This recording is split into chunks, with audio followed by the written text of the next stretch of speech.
MIKEY explains why Terence Crawford should be a slight favorite over Errol Spence Jr.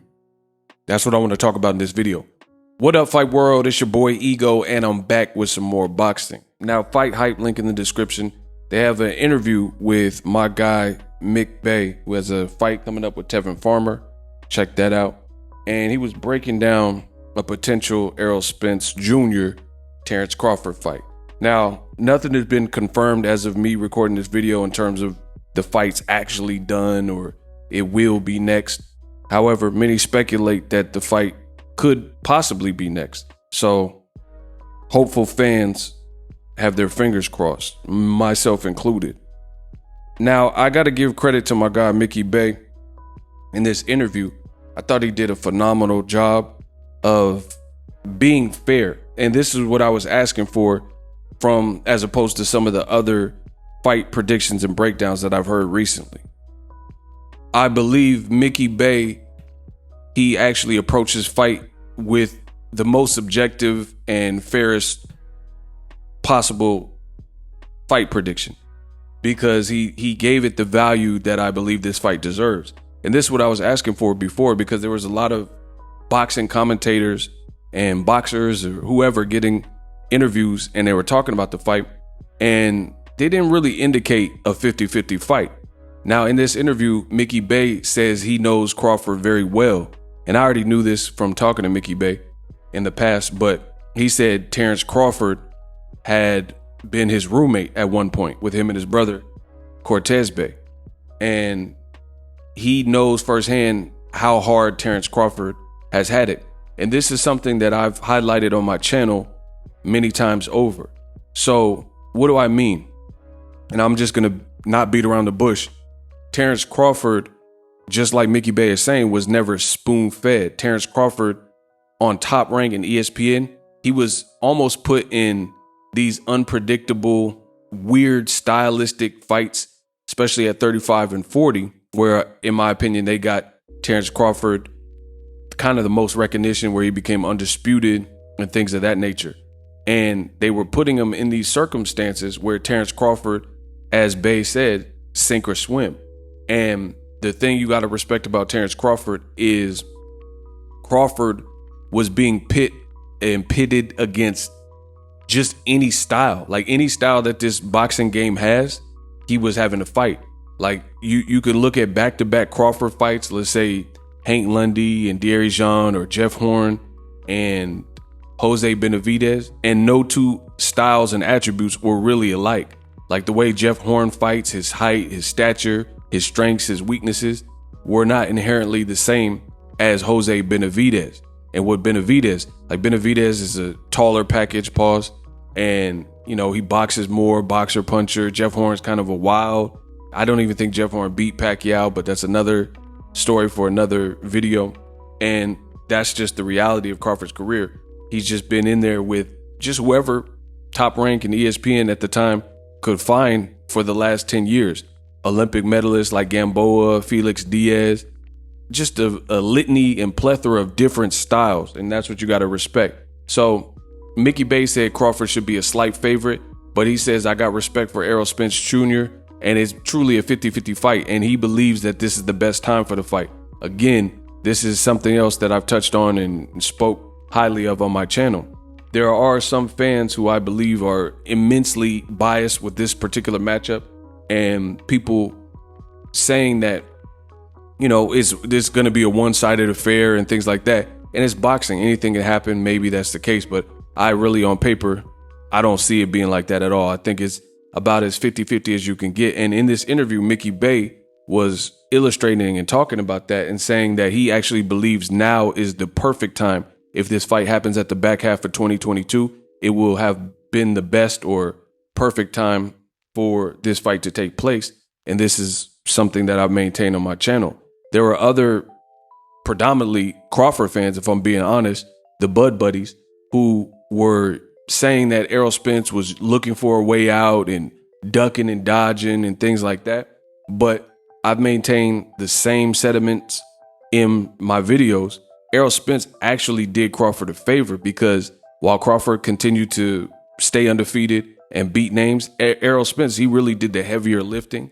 So Errol Spence was the one racking them up and lining them up. And come hell or high water with eye injuries and coming off injuries and car accidents and stuff, he maintained that. And he was able to, with PBC, Premier Boxing Champions, he was able to manifest and get the fights that truly made a bit more sense at the welterweight category, that were a bit more telling and proving than as is the case with Terence Crawford. Crawford, top rank, a lot of his fights at the welterweight, I'm not talking about 35, 40 where he's undisputed, but at welterweight, I feel like a lot of Crawford's fights were fights you knew pretty handily he would win.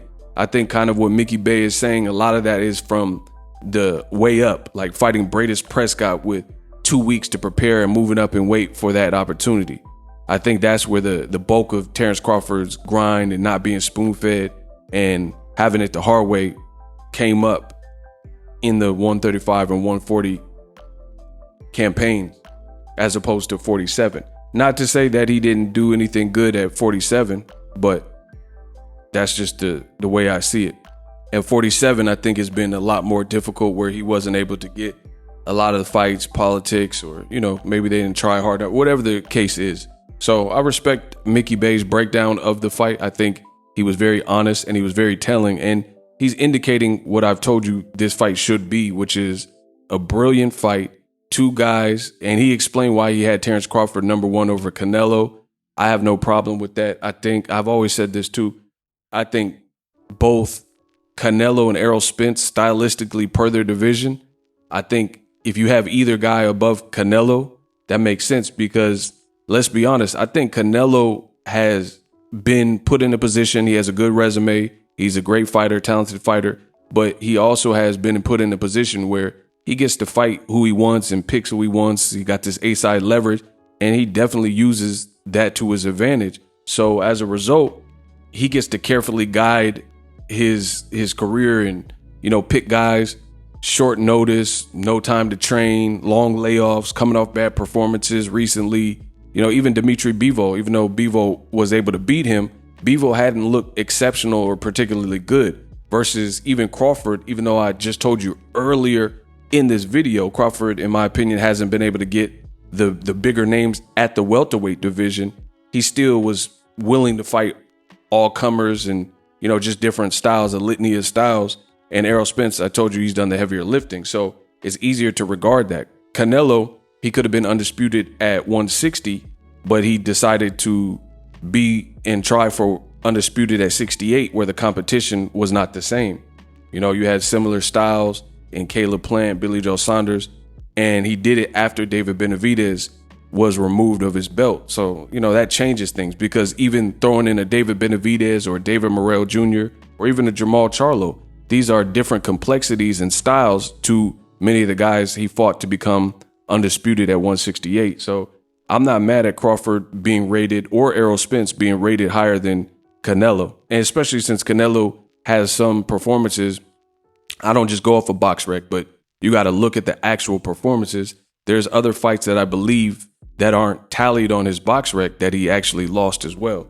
So as far as Crawford, Errol Spence, I don't think there's a right or wrong. I think MIKEY did. He's one of I got to put him and maybe Paulie Malignaggi and a couple other people amongst some of the better breakdowns of the fight because he's illustrating in this interview. So I advise you guys check it out, see what he had to say, and just hear it. He was very reasonable for both fighters, and he says, it's the best time for the fight, which is, again, something that I've said. Errol Spence did a favor, cleaning up his side of the street like he did.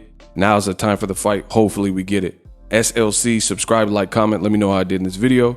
As always, hate, comment, and subscribe. Till next video is Ego, signing off. Introducing Super Thanks.